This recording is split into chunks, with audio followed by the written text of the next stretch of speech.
And welcome everyone to another Logan Community Starcraft event brought to you by me, Logan. This event is the Starcraft 2 4Life tournament hosted for, it's actually Bronze and Silver League players. It's a nice way for people to have fun, de-stress after finals. It's just a small little tournament. We have 14 players. It is double elimination. And everyone plays a best of one until we get to the finals, where everyone gets to do a best of three. So it's going to be an awesome, fun little series.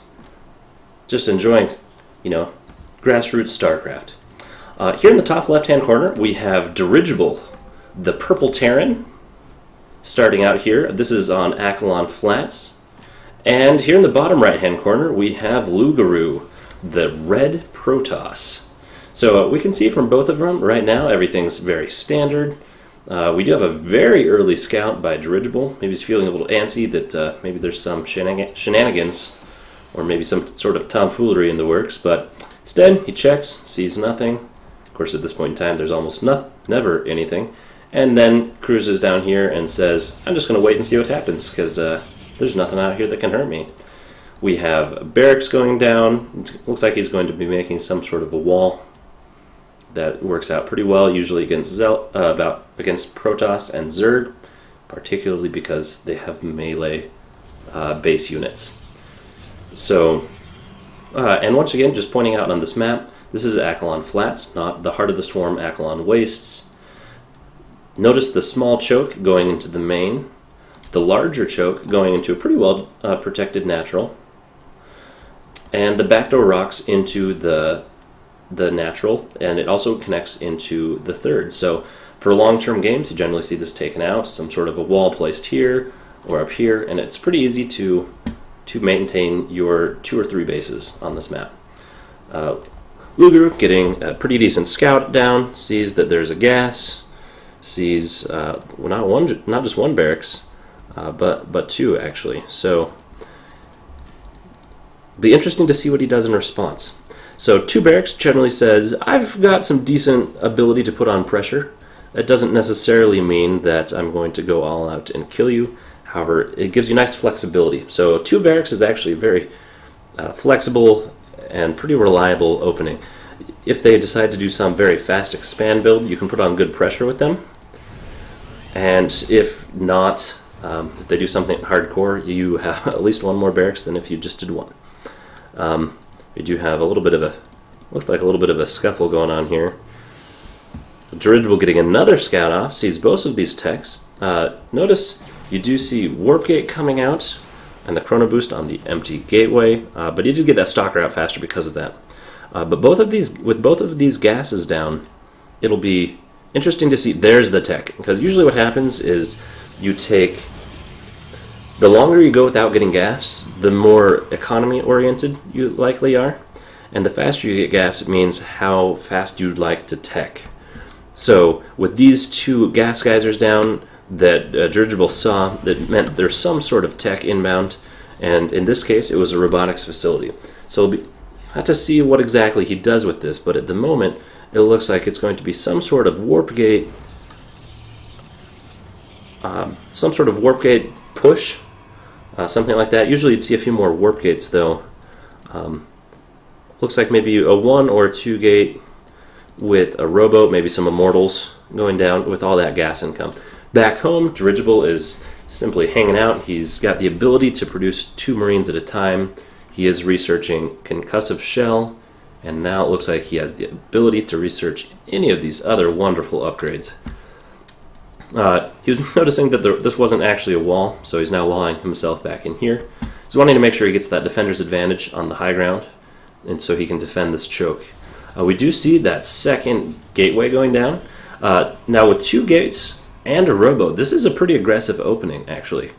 Usually you'll see, on a map this size and with the natural this easy to protect, you'll see something more like a 1 or 2 gate expand or a 1 gate robo expand, something more like that. However, with that number of gateways and a robo producing immortals, this says, I'm coming for you. Now, it's not anything all-in-ish at all. It's nothing like that. However, this is a very much in-your-face build. Back home, it looks like Dirigible's actually doing pretty decent, continuing to macro.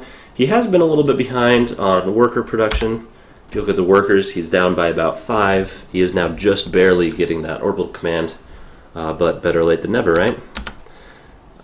So we have a factory going down. See if he's going to go with some sort of Hellion based play, or perhaps just going to go siege tank, something like that.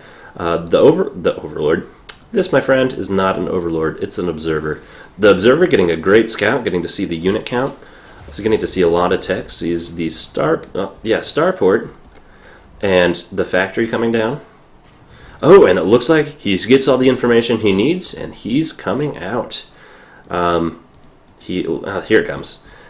Looks like he's floating quite a bit of money. He could throw down some sort of a, he's throwing down a proxy pylon and be able to reinforce, because now Warp Gate is finished. So he's got another Immortal on its way, another Stalker, and I believe that was a Sentry walking out. Yeah, so be interesting to see how this attack goes.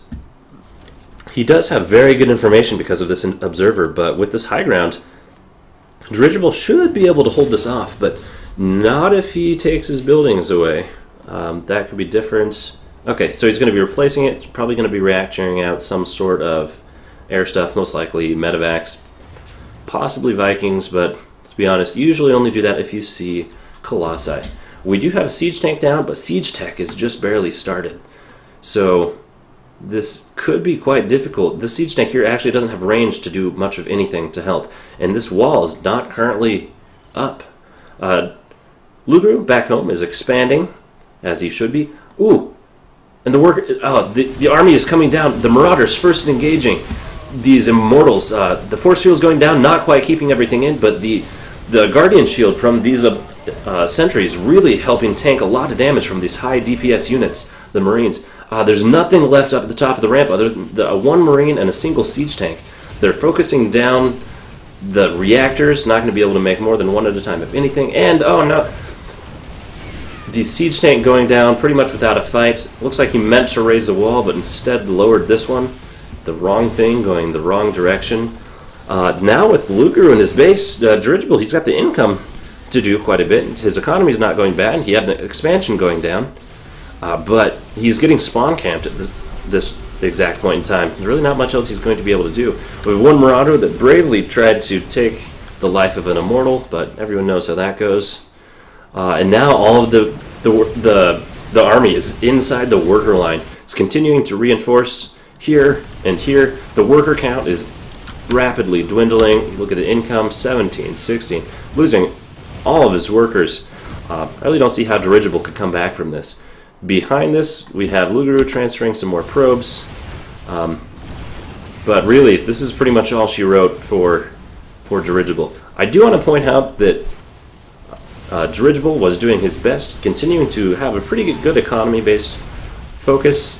He had already had his expansion done, or on its way, going to keep pace with Lougarou, but I feel like that key mistake was coming down these ramps and fighting on the low ground where the footing was fair. With Terran, it works a lot better to hide behind the walls and shoot over at the Zealots. And there's the GG from Derigible.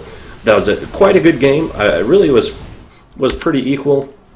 If you look at the APM, you know, everything was pretty similar. There was no huge mistakes made in terms of giving advantage to one to the other. Obviously, these are not tip-top Ultra Grandmasters players, but it looks like everyone had quite a bit of fun, and it looks like Lougarou is going to advance to the second round.